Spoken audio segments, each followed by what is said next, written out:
ನಮಸ್ಕಾರ ಸ್ನೇಹಿತರೆ, welcome to my channel. ಗೃಹಲಕ್ಷ್ಮಿಯ 30ನೇ ಕಂತಿನ ಹಣ ಬಿಡುಗಡೆ ಆಗಿದೆ ಅಂತ ನಮಗೆ ಕಮೆಂಟ್ ಬರ್ತಾ ಇದೆ. ಖಂಡಿತವಾಗ್ಲೂ ಇದು ನಿಜನಾ?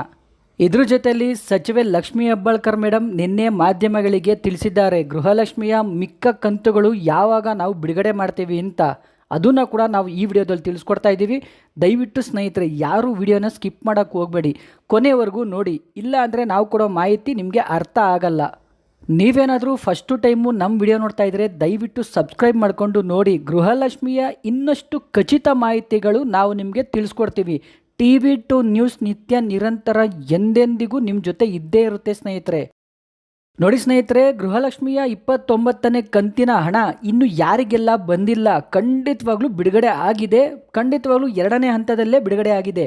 ನೋಡಿ, ನಿಮಗೆಲ್ಲ ಯಾರಿಗೂ ಬಂದಿರಲಿಲ್ಲ. ಯಾಕಪ್ಪ ಬಂದಿಲ್ಲ ಅಂದರೆ ಕೆಲವ್ರಿಗೆ, ಒಂದು 15% ಜನರಿಗೆ. ನೋಡಿ ಸ್ನೇಹಿತರೆ, ಕರ್ನಾಟಕದಲ್ಲಿ 2 ಬೈ ಎಲೆಕ್ಷನ್ ಇತ್ತು. ಯಾವುದ್ಯಾವುದಪ್ಪ ಅಂದರೆ ನೋಡಿ, ಬಾಗಲಕೋಟೆ ಹಾಗೂ ದಾವಣಗೆರೆ. ನೋಡಿ, ಇವೆರಡು ಬೈ ಎಲೆಕ್ಷನ್ ಇದ್ದಿದ್ದರಿಂದ ಚುನಾವಣೆ ನೀತಿ ಸಂಹಿತೆ ಇತ್ತು. ನೋಡಿ, ಅದಕ್ಕೋಸ್ಕರ ನಿಮಗೆ ಚುನಾವಣೆ ಮುಂಚೆನೇ ಬಿಡುಗಡೆ ಆಗಿತ್ತು. ನೋಡಿ, 27, 28, 29 ಬ್ಯಾಕ್ ಟು ಬ್ಯಾಕ್ ಅಂದರೆ ನೋಡಿ, ಒಂದು ತಿಂಗಳಾದಮೇಲೆ ಇನ್ನೊಂದು ತಿಂಗಳು 3 ಕಂತಿನ ಹಣ ಕೂಡ ಬಿಡುಗಡೆ ಆಗಿತ್ತು ಸ್ನೇಹಿತರೆ. ಈಗ ಪರಿಸ್ಥಿತಿ ಏನಾಗಿತ್ತು ಅಂದರೆ, ನೀತಿ ಸಂಹಿತೆ ಇದ್ದಿದ್ದರಿಂದ 29ನೇ ಕಂತಿನ ಹಣ ತಡೆ ಹಿಡಿದಿದ್ರು. ಅದಾದಮೇಲೆ ಚುನಾವಣೆ ಮುಗಿದ ಮೇಲೆ ನೋಡಿ, ಈಗ ರಿಸಲ್ಟ್ ಕೂಡ ಬಂದಿದೆ. ಹಾಗಾಗಿ 29ನೇ ಕಂತಿನ ಹಣ ಕೂಡ ನಿಮಗೆ ಯಾರಿಗೆ ಒಂದು 15% ಜನರಿಗೆ ಬಂದಿರಲಿಲ್ವಲ್ಲ, ಅವ್ರಿಗೆ ಬರೋಕ್ಕೆ ಶುರುವಾಗಿದೆ ಸ್ನೇಹಿತರೆ. ನಿಮಗೆ ಬಂದಿಲ್ವಾ? ಖಂಡಿತವಾಗ್ಲೂ ಇನ್ನೊಂದು 2-3 ದಿವಸದಲ್ಲಿ ನಿಮಗೆ ಬಂದೇ ಬರುತ್ತೆ. ಯಾವುದೇ ಕಾರಣಕ್ಕೂ ತಲೆ ಕೆಡ್ಸ್ಕೊಳ್ಳೋಕೆ ಹೋಗಬೇಡಿ.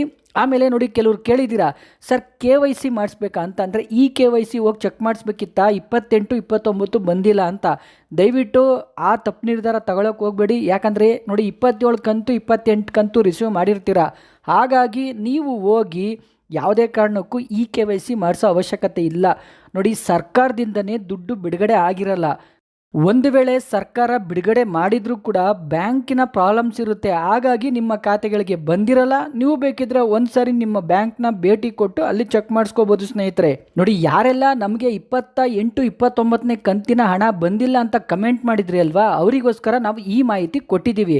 ಇನ್ನು ಸಚಿವೆ ಲಕ್ಷ್ಮೀ ಹೆಬ್ಬಾಳ್ಕರ್ ಮೇಡಮ್ ಬೆಳಗಾವಿಯಲ್ಲಿ ಪ್ರೆಸ್ ಮೀಟ್ ನಡೆಸಿ ನೋಡಿ, ಮಿಕ್ಕ ಕಂತಿನ ಹಣ ಯಾವಾಗ ಕೊಡ್ತೀವಿ ಅಂತ ಹೇಳಿಕೆ ನೀಡಿದ್ರು.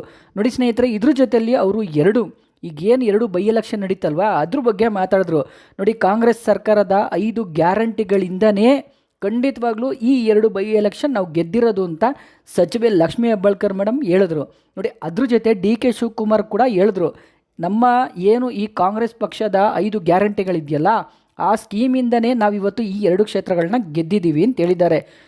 ನೋಡಿ ಸ್ನೇಹಿತರೆ, ಕಾಂಗ್ರೆಸ್ ಪಕ್ಷ ಅಧಿಕಾರಕ್ಕೆ ಬರೋಕ್ಕಿಂತ ಮುಂಚೆನೇ ಹೇಳಿದರು, ನೋಡಿ ನಾವು ಈ 5 ಗ್ಯಾರಂಟಿಗಳನ್ನ ಘೋಷಣೆ ಮಾಡ್ತಾ ಇದ್ದೀವಿ, ಈ 5 ಗ್ಯಾರಂಟಿಗಳು ನಾವು ಕೊಡ್ತೀವಿ. ಅದರಲ್ಲಿ ಬಹಳ ಮುಖ್ಯವಾಗಿದ್ದು ಗೃಹಲಕ್ಷ್ಮಿಯ ಹಣ ತಿಂಗಳು ಪ್ರತಿ ಮಹಿಳೆಯರ ಖಾತೆಗೆ 2,000 ರೂಪಾಯಿ ಕೊಡ್ತೀವಿ ಅಂತ ಹೇಳ್ಬಿಟ್ಟು ಖಂಡಿತ ಕಾಂಗ್ರೆಸ್ ಸರ್ಕಾರ ಗೆದ್ದಿತ್ತು. ಅದೇ ಪ್ರಕಾರ ಒಂದು 5-6 ತಿಂಗಳು ಕೊಟ್ಟರು. ಅದಾದಮೇಲೆ ನಿಮಗೆ ಗೊತ್ತಿರೋ ವಿಷಯನೇ ನಾನು ಮತ್ತೆ ಹೇಳಲ್ಲ. ಯಾಕಂದರೆ ನೋಡಿ, ಪ್ರತಿ ಹಬ್ಬ ಬಂದಾಗ ಬಿಡುಗಡೆ ಮಾಡ್ತಾಯಿದ್ರು.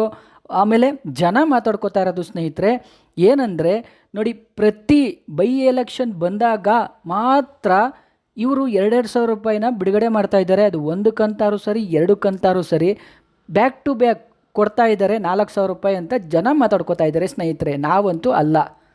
ನೋಡಿ ಸ್ನೇಹಿತರೆ, ಸಚಿವೆ ಲಕ್ಷ್ಮೀ ಹೆಬ್ಬಾಳ್ಕರ್ ಮೇಡಮೇ ಹೇಳಿಕೆ ನೀಡಿದ್ದಾರೆ. ಏನಂದರೆ ನೋಡಿ, ಅಕ್ಕಪಕ್ಕ ರಾಜ್ಯಗಳಲ್ಲಿ ಈಗ ಎಲೆಕ್ಷನ್ ನಡೆದಿತ್ತು. ಯಾಕಂದರೆ ನೋಡಿ, ಈಗ ಪ್ರತಿ ಮಹಿಳೆಯರಿಗೆ ಅಂದರೆ ಹೊಸದಾಗಿ ಮದುವೆ ಆಗಿರೋ ಮಹಿಳೆಯರಿಗೆ 8 ಗ್ರಾಮ್ ಚಿನ್ನ. ನೋಡಿ, ಅದ್ರ ಜೊತೆಯಲ್ಲಿ ಗೃಹಲಕ್ಷ್ಮಿಯ ಸ್ಕೀಮ್ ಅಂತಲೇ ಹೆಸರಿಟ್ಟು, ಅಂದರೆ ಬೇರೆ ಹೆಸರಿಟ್ಟಿದ್ದಾರೆ ನೋಡಿ, ಆ ಮಹಿಳೆಯರಿಗೆ 2,500 ರೂಪಾಯಿ ತಿಂಗಳು ಕೊಡ್ತೀವಿ ಅಂತ. ಅದಾದಮೇಲೆ ಮಕ್ಕಳು ಎಜುಕೇಷನ್ಗೆ 15,000 ರೂಪಾಯಿ ಅದನ್ನು ಕೂಡ ಕೊಡ್ತೀವಿ ಅಂತ ಪಕ್ಕದ ರಾಜ್ಯದಲ್ಲಿ ಚುನಾವಣೆ ನಡೆಸಿ ಈಗ ಗೆದ್ದಿದ್ದಾರೆ. ಇದನ್ನು ಯಾರಪ್ಪ ಹೇಳ್ತಾ ಇರೋದು ಅಂದರೆ ಕಾಂಗ್ರೆಸ್ ಸರ್ಕಾರ. ನಮ್ಮ ಈ ಗ್ಯಾರಂಟಿ ಸ್ಕೀಮ್ಗಳನ್ನ ತಗೊಂಡು ಪಕ್ಕದ ರಾಜ್ಯದವರು ಗೆಲ್ತಾ ಇದ್ದಾರೆ. ಹಾಗಾಗಿ ನಾವು ನಮ್ಮ ರಾಜ್ಯಕ್ಕೆ ಖಂಡಿತ ಈ 5 ಗ್ಯಾರಂಟಿ ಯೋಜನೆಗಳನ್ನ ಸರಿಯಾಗಿ ಕೊಟ್ಟಿದ್ದೀವಿ. ಖಂಡಿತ ಇವಾಗವರೆಗೂ ಯಾವುದೇ ಕಾರಣಕ್ಕೂ ಗೃಹಲಕ್ಷ್ಮಿಯರಿಗೆ ಗೃಹಲಕ್ಷ್ಮಿಯ 2,000 ರೂಪಾಯಿ ಹಣನ ನಿಲ್ಲಿಸಿಲ್ಲ. ಒಂಚೂರು ಲೇಟ್ ಆಗಿರ್ಬೋದು, ಆದರೆ ಖಂಡಿತವಾಗ್ಲೂ ನಾವು ತಿಂಗಳ ಕೊಡ್ತಾ ಇದ್ದೀವಿ ಅಂತ ಸಚಿವೆಯವರು ಕೂಡ ಹೇಳಿದ್ದಾರೆ. ನೋಡಿ, ಅದ್ರ ಜೊತೆಲಿ DK ಶಿವಕುಮಾರ್ ಸಾಹೇಬರು ಕೂಡ ಹೇಳಿದ್ದಾರೆ.